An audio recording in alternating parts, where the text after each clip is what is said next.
But how many people do you think pass away from fentanyl every day? Hey bookies, it's your girl Kruci on the die, and I'm here with another. Today we're gonna be doing a story time, and I'm gonna be sharing with y'all, as you can see from the title of my video, how my boyfriend passed away. Yeah, I know it's not gonna be a happy story.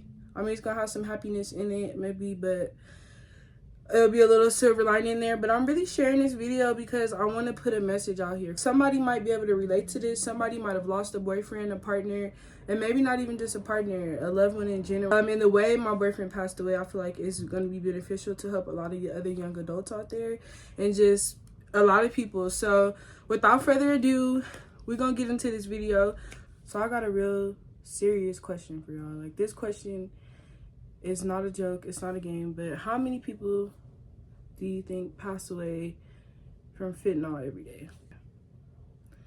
Let's sit here and I'm gonna give y'all a few moments to think about it. Did you come up with a number? Did you guess? 150 plus people die a day from fentanyl, y'all. And unfortunately, my boyfriend was one of the victims of it, and he passed away. So first things first, I kind of just wanted to give you guys a little backstory on my relationship with him. We met in 2022. We met on the dating app. We linked up, ended up hanging out. And honestly, you guys, we hit it off. Like, we just vibe from day one. When I tell you, that man became my best friend. Like, we would do everything together, be together all the time, every day. And, we hit it off. We would hang out every day. We fell in love, blase, blase. But he did have some issues, y'all. He would be in and out of jail, which is, I didn't know when I first met him. Now, mind you, I live in Cali, and I am attracted to, hood guys or gangsta guys, gangbangers a little bit, because, that's my environment. It's what I'm used to. I'm not out here encouraging you guys to date gangbangers or date guys that, unfortunately, the guy I was with, he issues, and I still loved him, so I stayed with him. So he goes to jail a couple times in our relationship, and me being a solid girl that I am, I held him down. I stay there. I stay around. You know what I'm saying? Like, I'm there for him because I loved him. Like, our relationship, he was a good person to me. Like, he always motivated me. He always lifted me up. He wasn't perfect. He always would, just tell me how beautiful I was. He just really made me feel good about myself overall. So, he ends up going to jail. And, we get back together. Well, we never broke up, but, we, keep doing our due. Like, we stay together. Like, I'm a loyal girl to him at this point, and he loves me for it. And he ends up going back to jail. Okay, but this time it's kind of worse than the last time. The first time he goes to jail, he went for a week. But this time he ends up going for a year. And at the time, y'all, I'm heartbroken. Like, I'm crying. Because, okay, the night he left my house, I told him not to leave. I was like, I don't think it's a good idea for you to go out this late. I think you should just stay. And he's like, no, I want to go get some food. So he left or whatever. Mind you, he never comes back. He ends up getting locked up. And I get a call at 2:50 in the morning from him that he's locked up. And I'm like, man, here we go again. I was heartbroken, devastated.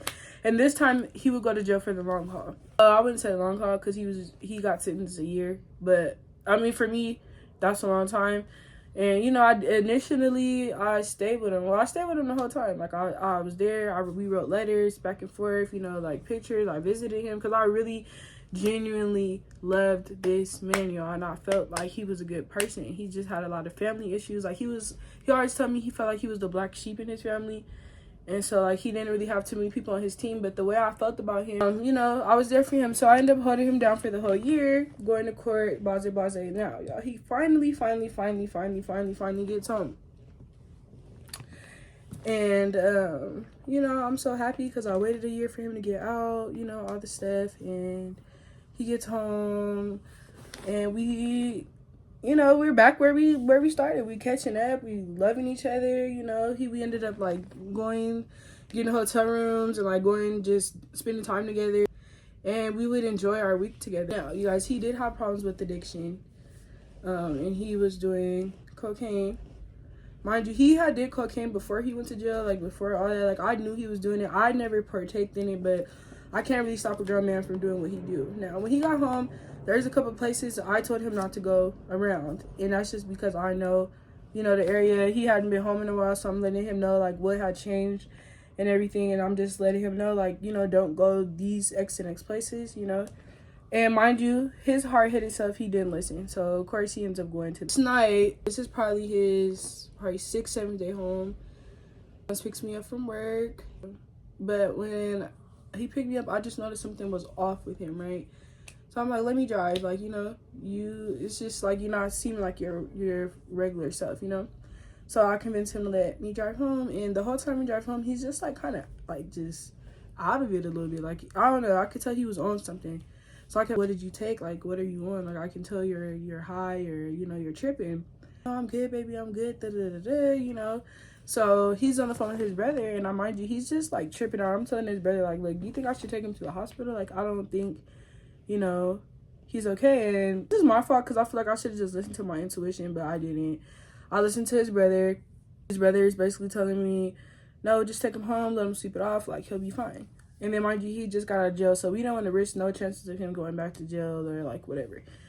So we get home. I pull up to my driveway. He doesn't, at this point, just does not want to get out the car, y'all. Like, my boyfriend is like, no, baby, I want to stay in the car. I'm like, come on. You know, everything to me, I just caught 555. I was recording this. That's how I know he's with me right now. So, yeah, he tells me how much he loves me. He kisses me, pulls me closer, all the stuff, right? And then he falls asleep in the car after he, you know, tells me all this. So I managed to wake him up, get him in the house.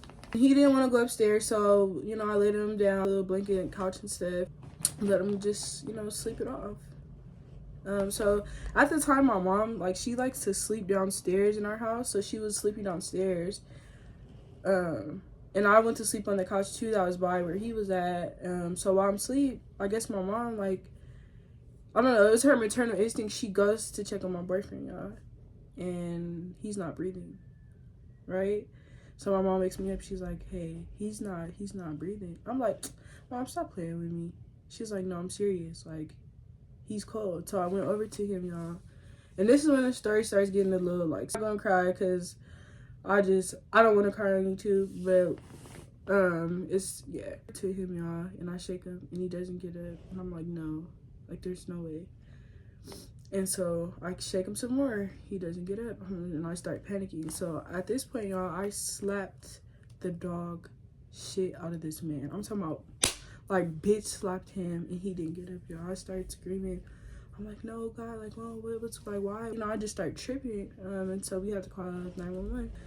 Paramedics come, police come, everyone gets on the scene, and they're asking me all kind of questions, y'all. I'm overwhelmed. I'm watching them pump his chest. I mean, he's lifeless, and I'm distraught. This man literally had just got home from jail, and I waited for him to get home, and they were able to revive him, and they sent him off to the hospital, but he was on life support, y'all. So literally after he called his mom, mind you, the whole time the police was at my house, like, his mom was not answering the phones. Like, she was ignoring. She's like, what? And then I finally told her, like, your son's in the hospital. I let her know what happened. And she starts tripping and, you know, like, all this stuff. And in the beginning, everybody thought I did something to him. Or I really didn't know what this man took. I didn't know he was overdosing. Like, I'm not around drugs like that. So it's like, I really didn't know. But he ends up going to the hospital. They transport him. He's on life support, and he ends up being on life support for 2 days. They give him transfusions. I mean, they do all they can to help my man, y'all. And he only ends up having 2% of his brain left. Unfortunately, he was already brain dead. Like, he was gone, and they had to pull the plug on him. So cause of death, y'all, was fentanyl. It was large amounts. He had got some fake drugs, fake opiates, and it just overtook his body. And mind you guys, he had just got out of jail, so he was sober, you know, jail sober for so long, so his body just couldn't handle it, y'all, and he didn't make it. So it was tough because, y'all, I waited a whole year for him to get out of jail, and then turn around and he overdoses, passes away on me, and I gotta sit here and go through that pain. And if anyone has ever lost a boyfriend, girlfriend, lost anybody in general, like, my condolences go out to you, especially if you lost them through drugs. He was only 24, y'all. He was young. he deserved to live. And, you know, I really hate who he bought those drugs from. To this day, I still don't know who did it. I don't know where he got them. And, you know, I'm putting this video on here because I feel like it might help some people. You guys, I didn't know what Narcan was at the time, but carry Narcan with you. You like, if you got friends that's partying, you got friends that's doing stuff. My bad, y'all. But if you got friends that's partying, you got friends that's doing stuff, like, you know, stay aware, stay alert, because y'all had no idea he was overdosing. And sometimes with fentanyl, you don't even know they're overdosing because they just go to sleep.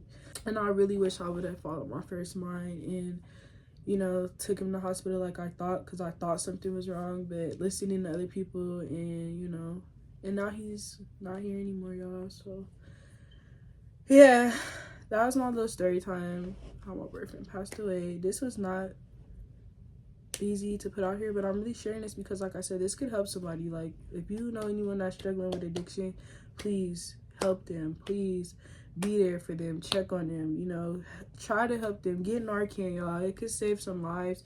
And that's really what I'm on here trying to do now, is just spread the story, because, you know, he didn't have to die, he didn't have to be gone right now. But, you know, sometimes the choices we make can lead us to the grave. And yeah, hopefully this video can help somebody. I'm not gonna hold y'all up too long. This is my little story time about, you know, how my boyfriend passed away. Thank you guys for watching this video. If you liked it, if you know, want to share any experiences, or you have anything you want to say, please leave a comment in the description. I'm sorry, not in the description. Leave a comment down below. And if you don't mind, if it's not too much to ask, go ahead and hit me with the subscribe button, and I will see y'all in my next video. Thank you. Slim shit, my face is 10, man. Y'all little hoes ain't seeing me. I don't even do the rap shit, but I walk on every beat.